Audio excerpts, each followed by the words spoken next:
We are live. We're on TikTok live as well as live in the studio with my host, Fylisha Cruz, and myself, Lee Cummings. This is Messy on Purpose, and life gets messy at times. And welcome. I mean, this is we are getting it right now. We've got equipment here. We've got seeing people on live on a big screen over here as best we possibly can. I love how excited you are today. I am. Because I added the live stuff. Yeah. We talked about it for a while, though. We've been doing these together since the beginning of the year. Yeah. You got it together fairly quickly. I mean, like before I know, I'm like, I'm seeing a screen and stuff like that. So, well, I do these things where like I have these ideas. We talk about things, and then like all of a sudden I'm like, let me piece this together. Absolutely. And then I like want it now. Yeah. And so here we are. I tried to have it on Saturday. I don't see anybody joining right now. Are we? So we are live, yeah, right? Yeah, we're live. Oh, yeah, I see it. It's okay. Yeah, great. yeah. We're into a minute. Oh, you can see the time right there. Yeah. What are we chatting about today? Well, I thought we could talk a little bit about your realm of life. I know we've been talking on a lot of previous podcasts about like health and fitness, which is kind of like what I live and breathe. But let's talk about like the film industry a little bit more. I know we talked Hollywood on a couple episodes ago, but like let's talk more about like film and like what it's like to live that world, because you've been in it. I mean, shoot, since you were straight out of like high school, basically. I'd say it goes back to my. So I mean, and it's not. It goes back to my dad. My dad was interesting. He was a military guy. And I was a full bird colonel, in the Army, and not necessarily started off like that. He was in Vietnam, did a couple tours, and I think he might have been in Korea as well before Vietnam. But I was an Army brat. So the way I grew up, and I'll make a long story longer, no, I'm just kidding, shorter. But no, I was born in Detroit, moved to Germany, and we came back to the States in like 73. I was born in 71, so we lived in 2 years, I think, in Germany. Met Shaka Khan and Rufus when I was little, but dancing with them. I don't know where that was, but I was, get it, boy, dancing. So I was a little baby, came back and lived in Presidio. And at that time in 73, that was a place to be in the 70s. To be an officer, my dad was a captain at the time. And to be an officer at Presidio was just a wonderful thing. So from 73 to 79, I lived and had birthday parties at the Officers Club and lived on Presidio. It was beautiful. So I know that I went back there probably about 15 years ago, and I figured out how to get to my old house just based on memory. And I hadn't been back there since 1970, 78. So saw Star Wars in 77 which is now Presidio. Lucas bought all of Presidio, and now it's all pretty much Disney. But all the original housing is all the same, and it's super expensive to live in Presidio. If you're, you have to be super rich in order to be there. So, it was an experience. My dad kind of, excuse me, because it's hot chips. My dad, he gave me that bug without him knowing it. He gave me the bug of filmmaking, because I remember he told me, his name was Lee and my name is, my grandfather's name is Lee, but he called me Lee because I was always Lee or Lee, like which one? It's like little Lee, I became Lee. So and I remember in 1977, he took me, he said, hey, we're going to see this movie. I'm like, what's it about? He's like, it's called Star Wars. My dad wanted to see it. I'm like, okay, and I'm like 6 years old or maybe 7 when the movie came out. And my eyes were just open. And before that, previously, he was taking me to Enter the Dragon, with Bruce Lee. So I had a big affinity for martial arts. But those two movies kind of shaped who I was. I ended up getting a black belt in American Kempo much, much later. But, and I don't think I'm tough by any means. MMA guys, they're tough. Brazilian Jiu-Jitsu, they're tough. Guys with cauliflower ears, they're tough. I'm just trying not to die. That's all I'm trying to do, not to die. So the goal. Yeah, big goal. So, my dad put that inside of me. And my dad was a super, and I didn't know this till later, but he was like a few credits shy of becoming an engineer. That's why when I went to Davis, I did like 2.5 years of being an engineer. That's why I knew math really well. And I didn't know that. And when he passed, my mom's like, yeah, did you know you're... I'm like, no, I probably would have tried to finish, but it just wasn't for me to be in that realm of... And it got really difficult. I mean, I think 2.5, 3 years at Davis, took all the math and some of their sciences. It was just ridiculous. And they're on the quarter system too as well. You gotta have a certain brain to like really get into that. No, I did a calculus. But when we got... I'm not saying you're not capable. I'm saying to do that. To love it. Yeah. I had some friends that they got their masters. My friend Aaron West, he went to MIT for his master's. He got his PhD there. He's super smart. So he always beside trying to lift me up. Come on, man, you can do it, Mike. No. My boss's son goes to the School of Mines in Colorado. Really? Which is very high level. You got to love that stuff, man. And my brain does work in that kind of realm, but still my head was in the clouds. I love cinema. So my dad put that there. And he was always buying trinkets and gadgets, so I think you need a calmer demeanor to be an engineer. Yeah, probably so. But my dad was definitely calm, and very stern, and I willed myself to grow. My dad was 5'2". You got too much energy. Way too much. But that's because I was always the goofy one that kept the family together because I was always the comic relief. So... And that comes from my mom's side too as well, because my mom is funny, and I got a lot of that from her. But yeah, my dad was buying cameras. My dad bought a Super 8 camera. I was little shooting movies. We didn't really get into 16 for me later, but I remember in 1980 we were the first people. Our VCR cost $800 when we bought it in like 1979 or 1978. And my dad bought VHS, not Beta. And yeah, it was crazy. So he was always buying it. And so when he bought that, he bought me a camera that came along with the VHS. So I was making movies with me and my brother and doing crazy stuff. So I'd always be my eye was always looking through the lens of a camera. And a lot of that was great because, being that analog is the true of everything. And, don't get me wrong. But when you listen to a record versus like something that's on a CD, it's just different. It just feels different. And our eyes naturally see in 24 frames per second, and we have this whole how we see is how a camera sees. So my dad put that there. I think he was upset at me he was happy. He never got a chance to graduate, even though he was a few credits shy of getting his degree. My mom got a degree from USF, but when I got my degree, I gave it to my dad, like, here, and he was happy. I was super loyal and respectful, Yeah, I did that but yeah, I love cinema. I have friends that are higher up. Like I said, I did been shooting movies and shorts. I don't want to interrupt, but I have to go get something. Go ahead. My eye real quick. Yes. You can keep talking. I'll keep talking. She's going to take a break, but I'll tell you my story a little bit so you guys can kind of see where we're going at. But yeah, I've just been in cinema for close to 30 years, maybe. I became a teacher when I was like 25. Maybe 1997 to like 2003. So I've been doing that for quite some time. But since then, I've been doing just nothing but film. I'm here located in Las Vegas. I'm lucky enough to be working with the team at WSOP for this year. I know a lot of the pros. I don't play poker myself, but I know the pros. I know enough not to play poker. And for those of you guys that do play poker, you could chime in.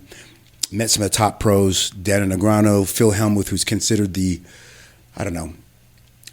Tom Brady of poker. Phil Ivey, super amazing. I've met him a couple of times.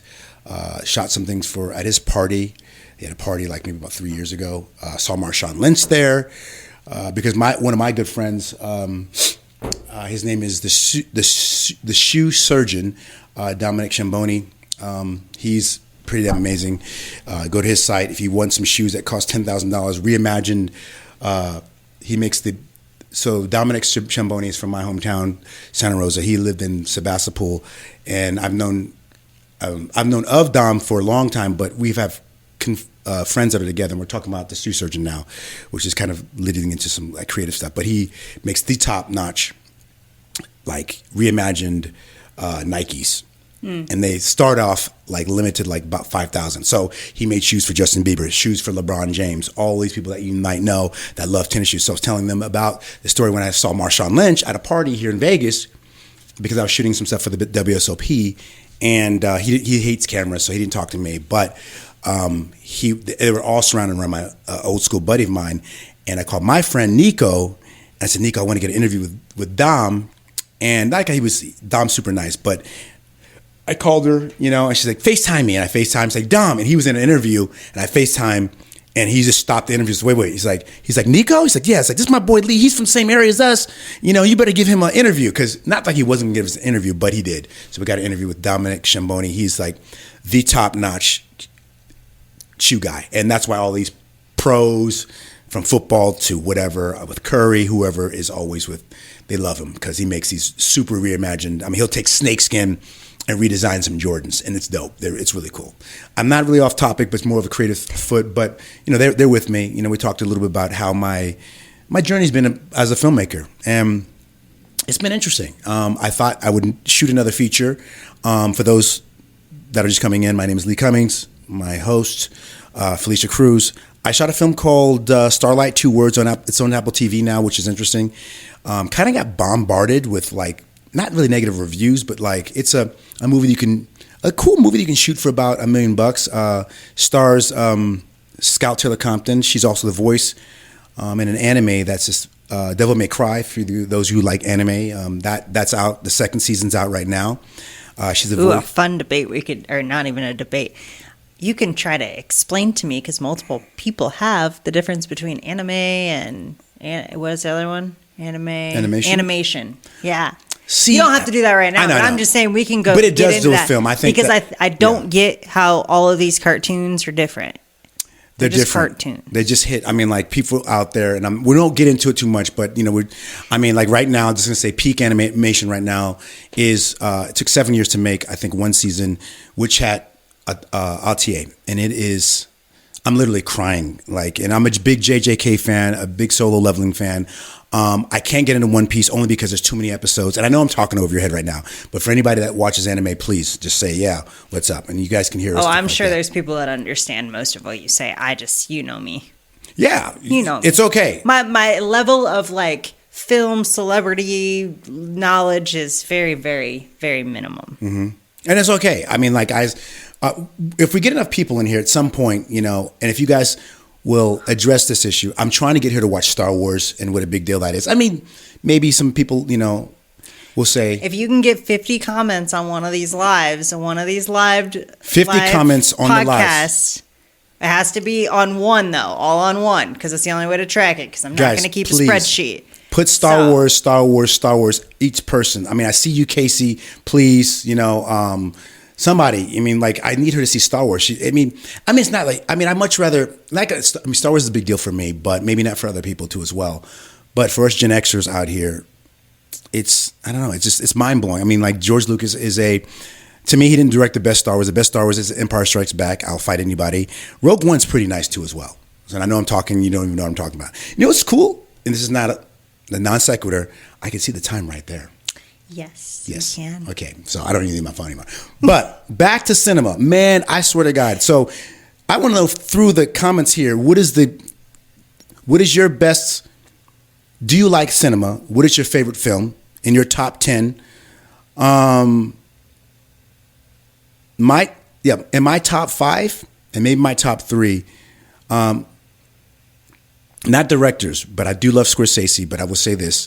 Taxi Driver affected me in ways that it's just amazing. I mean, Taxi Driver is just an amazing movie. Robert De Niro, Sybil Shepherd, Harvey Keitel, and Jodie Foster plays a prostitute, and she's 16 actually in the movie. I mean, there's nothing that's weird about the movie, but and De Niro's just young, and he's just there. You talking to me? I'm over here. Make your move, huh? Make your move. I mean, it's Robert effing De Niro. I mean, at its best. And a lot of people out there, if you don't know, if you love Pacino, please, I'll come for you in the comments. The greatest movie I believe that Pacino's ever done before is Dogs of the Afternoon. Attica. It's a primary. I mean, so I know I'm saying a lot here. No, you're fine. But I just love cinema. Guys, we need Star Wars on here so we can make her watch Star Wars. And we will do a little watch party. So we're not going to torture somebody with that, but we might have a couple little clips of my reaction. That's true. About that? Okay. We won't torture you guys with that. But it's not torture. I mean, not like Star Wars is the end all be all. Yeah, that's true. Maybe not, and maybe not. But there's a lot of good cinema. I don't like those kind of movies. That's why I like. No, I'm not gonna like it. So, what is something that I could get you? I mean, to go because I want to go old school on you. Right now, like for me, my biggest thing is like documentaries. I love a good documentary, not like a crappy documentary, like a good documentary. I've got one for you. I don't need sleepy time. I've got one. But we've been watching a lot of documentaries. Me and Justin both like them. Mm-hmm. Especially like Don't Fuck with Cats is a really great. That was good. One. I saw that one. So stuff like that. You know what I mean? Obviously, there hasn't been too many good ones lately because we've watched them all. Mm-hmm. But that's kind of our thing. And then beyond that, like growing up, and still to this day, we just don't make them anymore. Mm-hmm. But really good comedy, like. Give me one. Effed up comedy. Give me one that you like that's an effed up comedy. Rush Hour, any of the Happy Gilmore's production or whatever. Happy Gilmore. Yeah. But it's like all the old production. Yeah, any of his production. Waterboy, old stuff. You can't make Waterboy. Yeah, we were just talking about that. Waterboy is like a classic, and it is so funny. And if they can make another one, oh my god, but they would make it like they did with the Happy Gilmore. Yeah, the newest one, and it would suck. Yeah, well, you can't see some of the things. I mean, like literally. When I was at the theater and saw Waterboy, and I literally had to see it a second time because people were laughing so loud, which I was too. You couldn't hear most of the jokes. Mm-hmm. I mean, it was fantastic, and that comes also to being a Gen Xer too as well, which is Blazing Saddles. You couldn't make Blazing Saddles with Mel Brooks. You couldn't make that movie nowadays. It'd be impossible. I've never seen it. I got to give you the DVD. No, it's DVD. Well, I'm sure it's on a streaming app of some kind. I don't think you can find Blazing Saddles. But I have a DVD player because I have a DVD collection. I think we have like an old.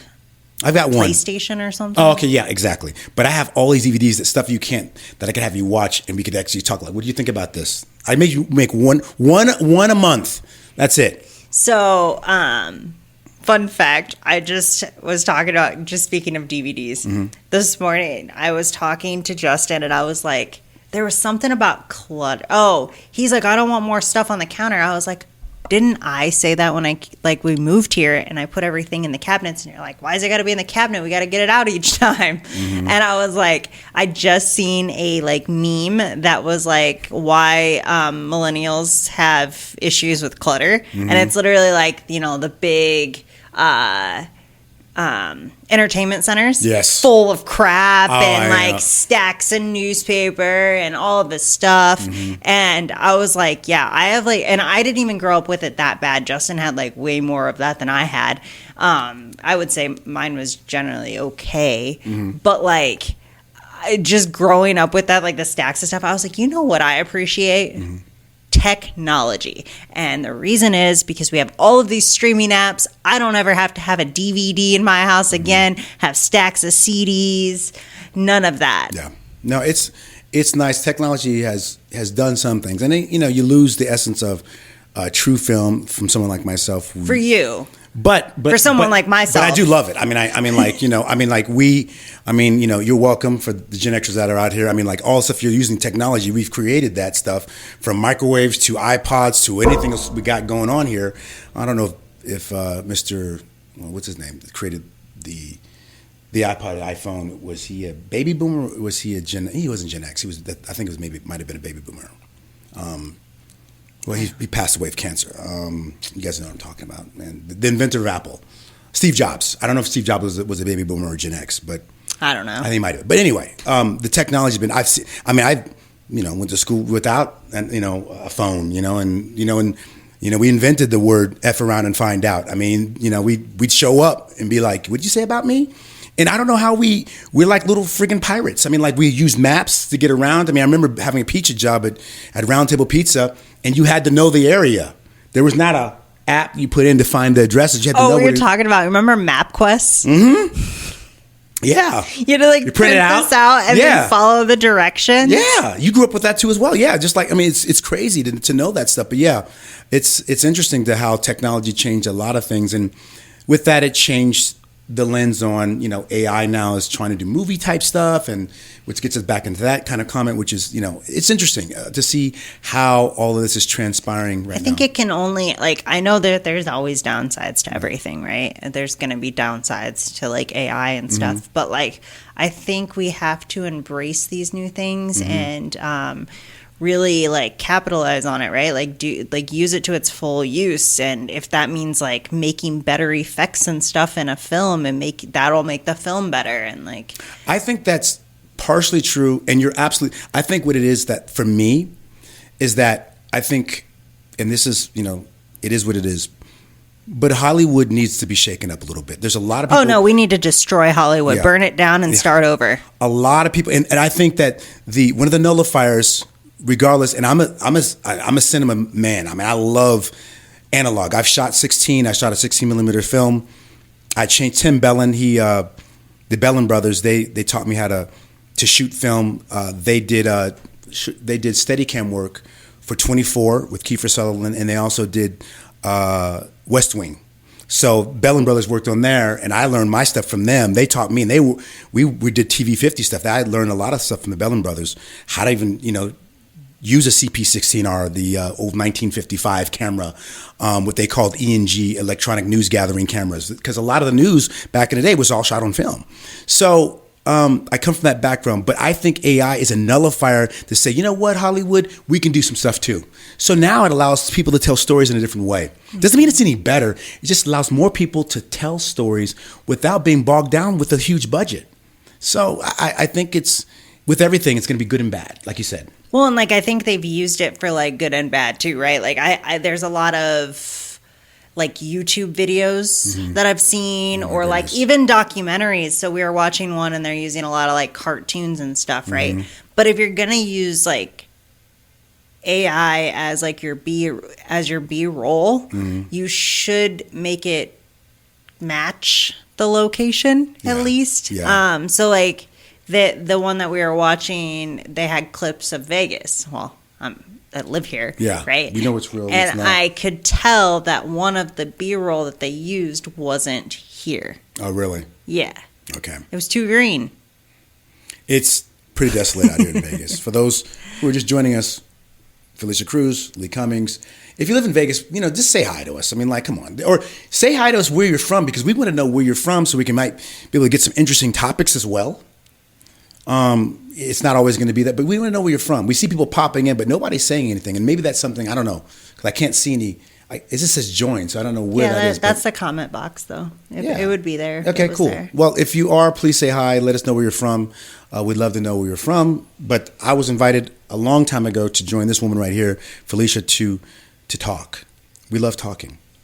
A little too much, but yeah, this is our hobby.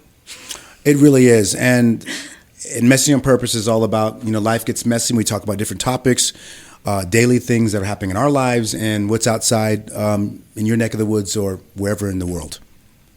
Yep. And we're talking today about about movies. And if you can, put in one of your favorite films. I'd love to comment, something in the comments to say something about what I enjoy. But I'm an old school guy. I love, Akira Kurosawa. He did a movie. And the reason why I love the classics is because it teaches us a lot about where we're moving forward to. There's a movie called A Bug's Life by John Lasseter, who sold Pixar for $900 million to Disney.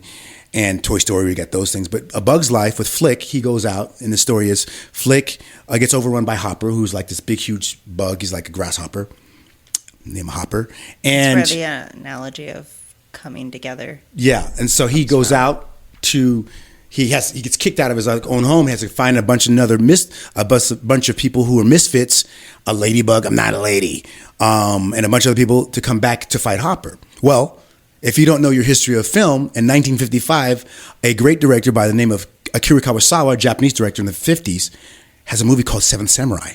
A Bug's Life is Seven Samurai. I mean, and I think everything kind of comes from something in the past. It just depends on how deep you want to go. Yeah, typically it does. But I mean, a lot of people don't know that. And they're like, oh, it's so original. It's it's not original, guys. And if you don't know your history, and it's important because you have to know. I would say it's original in its own way. It's not completely, everything stems from something else. But I mean, that having that old film and turning it into the cartoon with the ants. That's original. Yeah, I mean, the ants are different, but there's still, nevertheless, the story does, the beats. I mean, I'm not the first person to say this. I mean, Hollywood said, I mean, other people that have looked at it and dissected it say the same exact thing. But you have to study the classics. That's why I love, I mean, I can't do movies without, for me, knowing Rita Hayworth, Humphrey Bogart, Jimmy Stewart, and High Noon. I mean, like, I know my classics. I've watched all the black and white classics, and they're the classics for a reason. I've seen Casablanca, because when I internalize those things, I become creative, and then it comes out of me in a different way. And I might not even know it either. So that's why I love the classics. Yeah.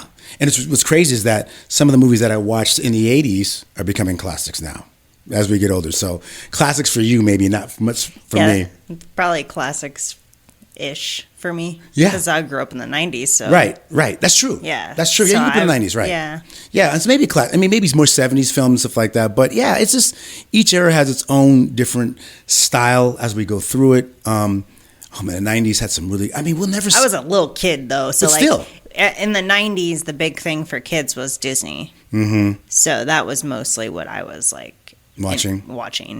When did Waterboy come out? Was that that was 2000? Yeah, I don't know. Probably. I think early 2000s. I think I was like a little teeny bopper. Yeah. Like a little preteen or something. So that means that, those, I mean, even those films, I mean, those are the last of some of the greats that I saw, which is, those movies will never come back ever again. Oh, no. Something About Mary? That was the area of our, era of, that was just like the last of the best and the last of comedy. Yeah. Yeah. Because now everybody's got feelings and stuff. Yeah. I think one of the only, now you're a big comedian fan. I think one of the true greats and the GOATs is Dave Chappelle. And Dave Chappelle is still pressing the gas, I think there's quite a few good comedians, really great comedians, like GOATs of comedy. But So honestly, you would not consider Dave Chappelle the GOAT of comedy? I think there's multiple. I don't think there's just one. I think there's one. I mean, name a couple that you would think. I mean, Ron White. I don't know him, but I don't know him. But if you're not super fluent with all the comedians, how can you say that there's only one? Yeah. Well, I mean, greatest of all time is a big statement. Mean, people can fight and I about, think it's subjective too. Yeah, absolutely. But I think there's multiple. Yeah, cool. And I think different. So you also have to think too, there's different demographics for different comedians too. Yeah, for sure. I never, like I said, I have to watch some of the stuff because I love laughing, and it's always great to see new elements and new people that are coming up in comedy, Did you watch the roast of Kevin Hart? I did not, but I want to. I just missed it. It was decent. Okay. Yeah. Who was not supposed to be there, who is funnier than all get up, is Cat Williams. Cat Williams just appeared, and he popped in. It was funny, but it wasn't his best. Yeah, we've seen Cat. I mean, I think Cat is. I think he's talented. He's high IQ, very high IQ, and the guy is just. He's solid. I think the part of the roast that ruined it for me was when The Rock showed up and they did their little conversation. The Rock showed up? Yeah. I didn't see any of that stuff. It was all corny and stupid. Really? Yeah.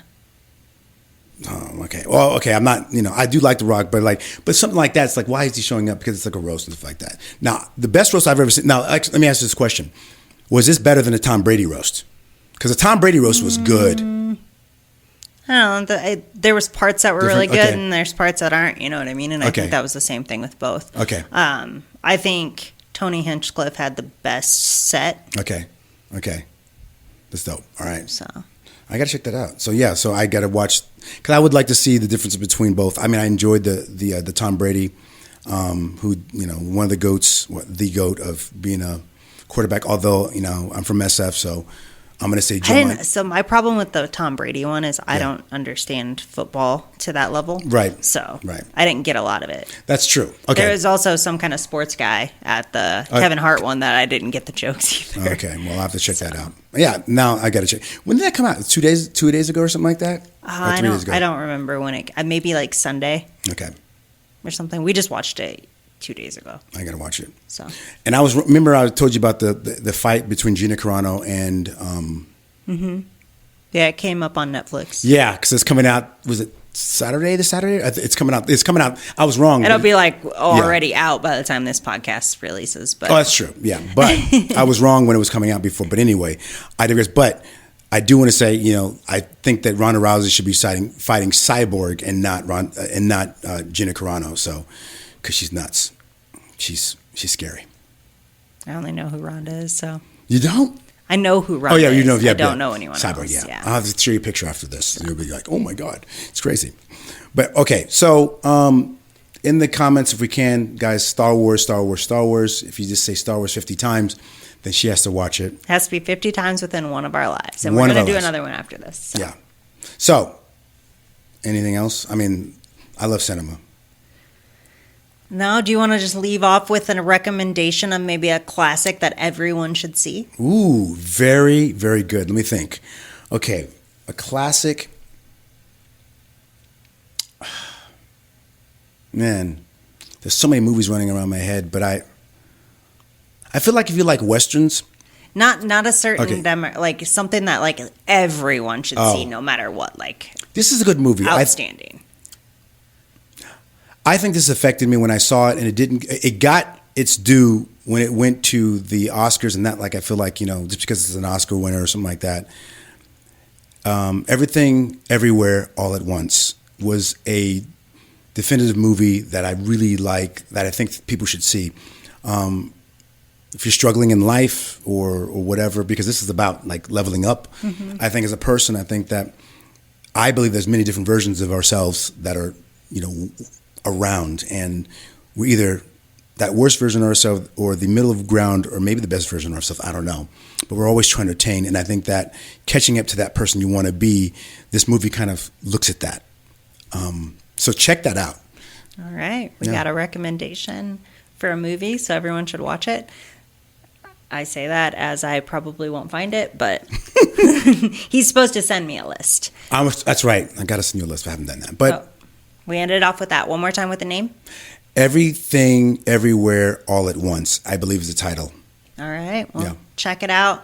All right, guys, we are going to do another live after this and another podcast, so we will see you shortly. Until next time. Stay messy, guys. Bye. Bye.